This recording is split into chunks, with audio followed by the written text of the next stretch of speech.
Welcome back to the Ingram Angle. I'm Raymond Arroyo, sitting in for Laura. President Trump is gearing up for a fight with Congress over funding for a new border wall. With the migrant caravan knocking at our southern border, the president believes we need the wall now, and it couldn't be more apparent or urgent. Is there going to be a government shutdown over this wall in December? Could happen, yeah, over border security. The wall is just a part of border security, a very important part, probably the most important part. But could there be a shutdown? There certainly could, and it will be about border security, of which the wall is a part. Is a shutdown looming? Here now to react is David Burstein, CEO and founder of Run for America and a progressive commentator, and Audria Decker. She's a conservative commentator. Let me start with you, Audria. Does the president have enough support in the GOP to get his border wall funding? He couldn't get it last time.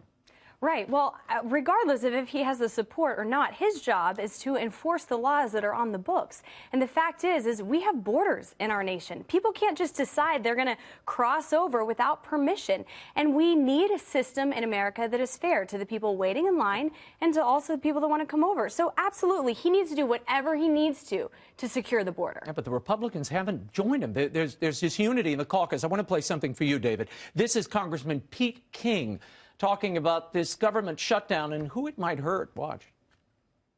I strongly support funding the border wall, but I don't believe we should shut the government down. We have an obligation to keep the government going. And also, politically, this would play into the hands of the Democrats. We'll get blamed for shutting down the government. The wall won't be built, the wall won't be funded, and we'll get the blame for it. Won't this hurt Republicans? I think if I were the Republicans, I would be worried about that, because the reality is people just voted for change. And what they really voted for is people voted for action. Shutting down the government is not what people are looking for. And being president, there's a responsibility to get more than one thing done at a time. And, you know, you may not get this priority on this go. Well, it didn't hurt when Newt Gingrich did it years ago. I was covering the Capitol then, and they turned out pretty well. Where is Paul Ryan? Why not in his final act as Speaker? Right. And with this caucus, many of these people are leaving. Why not support the president in this promise he made to the American people that got many of them elected the last time? Well, that's the thing, is that the Republicans should be fighting for this, and they're not. And I think part of the reason why Trump has brought this up is that he's a great negotiator. And we know that he sometimes has to push the Republican Party to take action on important issues. And this is an issue that President Trump ran on and got elected on. So the American people do want to see this happen. It's almost Christmas time. Let me run through the GOP lame duck wish list. These are the things they hope to accomplish. They have a lot to get done. They want to get a 10% tax cut. They want building the border wall, stopping birthright citizenship, cutting off U.S. and Central American nations' aid, and protecting pre-existing conditions. Will any of that get accomplished? David? Well, I think maybe one or two of those things will get accomplished. It seems that people suddenly find their political energy in the last days when they suddenly, after their constituents have told them they no longer want them there. I know, but they have 15 days, legislative days left for the Senate, 12 in the House. That's not an eternity. I have to say it's amazing that there seemed to be 3 months where nobody could find anything to do except campaign, and now in the last 15 days of the year, suddenly there's a list of priorities. We'll get it all done. Okay, the Democrats also have a lot to get to, Audria. Here's what they're planning. They have put forward their own little wish list. It includes looking at President Trump's tax returns, his family business, Trump's dealing with Russia, the Stormy Daniels payment, and the James Comey firing. And there are more things coming by Ivanka's phone calls. This could go on for another 10 minutes. Your thoughts on what this will mean? Are we basically talking about gridlock? Yeah, well, and I don't think this is beneficial for the Democratic Party either. Let's talk about the issues that Americans care about. Let's have a real discussion around the issues and the principles, and let's see where we fall on them. Let's have deals negotiated in Congress on behalf of the American people. Stop going after Trump. Put out your solutions and your policy ideas. Okay, I'm going to turn to 2020. The Democratic contenders are beginning to emerge.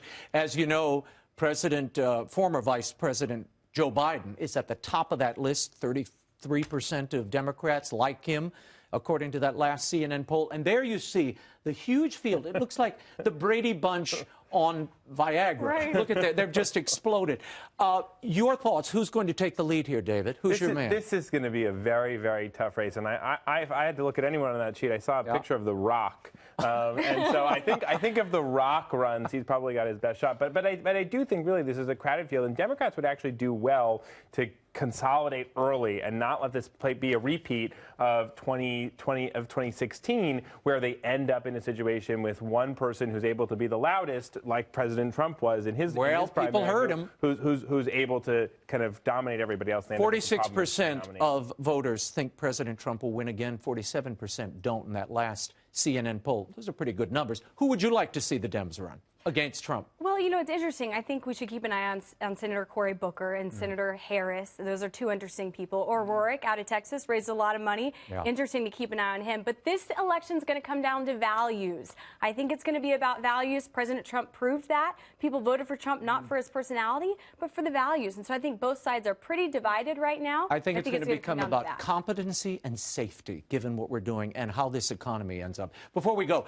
I have to get your reactions to this. Liberal filmmaker Michael Moore, who just this summer called on people to put their bodies on the line to stop the president, well, he's now calling for the shunning of Trump supporters. Watch this.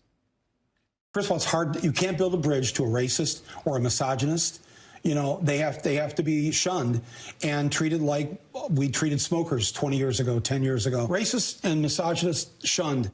So all Trump supporters are basically racist and misogynist. They should be shunned. Audrey, your reaction? Yeah, name calling doesn't help anything. We need to be able to have a conversation in America where both sides come together and maybe disagree with each other, but do it respectfully and with civility. And we don't need more of that in America. That kind of rhetoric is divisive and it's dangerous. David, isn't this kind of silly? It reminded me of the attacks this week on a Charlie Brown Christmas, where people are now saying, critics are saying, you're a racist, Charlie Brown, because there's Franklin, the black friend, who's at the other side of the Thanksgiving table. I mean, this is really, isn't this too far? The use of race to demonize people, a whole swath of Americans. Yes, I think half of the country. we've gone too far. And at this time of year when everybody's coming together and celebrating the holidays, I hope people in Washington could find it in their hearts to say, let's work together. Look at that. And hear everybody's David, voice. in the break, we're going to sing Kumbaya.